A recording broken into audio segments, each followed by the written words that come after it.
It's just been amazing, Pete, how warm it's been. I know. And how warm, dry. Yeah. and dry, and how warm it's going to be as we head into the weekend. We're expecting highs potentially in the mid-80s in our western valleys Saturday and Sunday. And we'll have some minor air quality concerns until we get a good soaking rain. We're going to be covering a lot on the air quality coming up here in about 15 to 20 minutes. But I do want to focus in on the temperatures. These are our preliminary high temperatures. And I say that because it's still possible we could squeak out another degree, maybe hitting 85 or so at PDX. But for now, we've hit 84 degrees. Look at this. The average high for today's date is 66 at PDX. So we're running about 18 degrees above normal, and the record high for today's date is 81, so we've essentially smashed that. 80 in Salem today, upper 70s along the northern Oregon coast. Hoquiam, Washington hit 75, and let's look east of the Cascades where we saw a lot of 70s and 80s as well. The high in, let's say, in La Grande was 75 degrees, 83 in the Dalles, and 78 out there in Redmond. Let's give you a couple live looks outside, and you can see some of the haziness out there from our Rivermark Community Credit Union camera. This is the view from the top of the Portland Opera Building. Obviously, it's dry out there, and as I mentioned, we're right around 84 degrees, may end up hitting 85. We'll have to wait and see how the next hour plays out.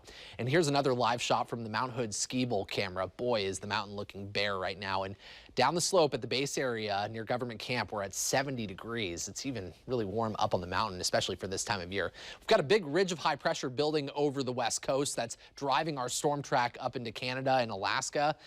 So until this system wants to move out, we're really not going to see any meaningful precipitation or any big changes to our weather pattern. So the next few days at the very least are going to be really warm, with many of us in the 80s in our western valleys.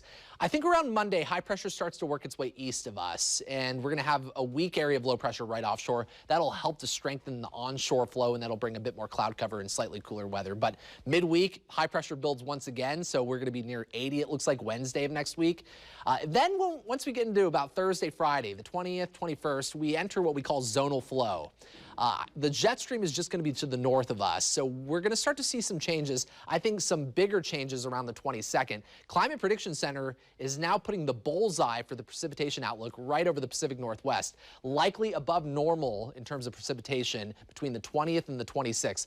I'm looking ahead at our long-range forecast models, and it's been looking like the 22nd is when we're going to see a big pattern change, 22nd or 23rd. So we'll probably see an uptick in rain, big drop in temperatures, but until then, boy, we have much more summer-like weather on the way. Tomorrow, we're going to be near a record high. I think we're going to smash the record highs both Saturday and Sunday with highs in the mid-80s. We'll have an offshore wind. That's probably going to lead to more air quality concerns and at least hazy skies. Monday and Tuesday, expect a bit more cloud cover. Highs will dip into the low 70s, maybe the upper 60s in a few spots.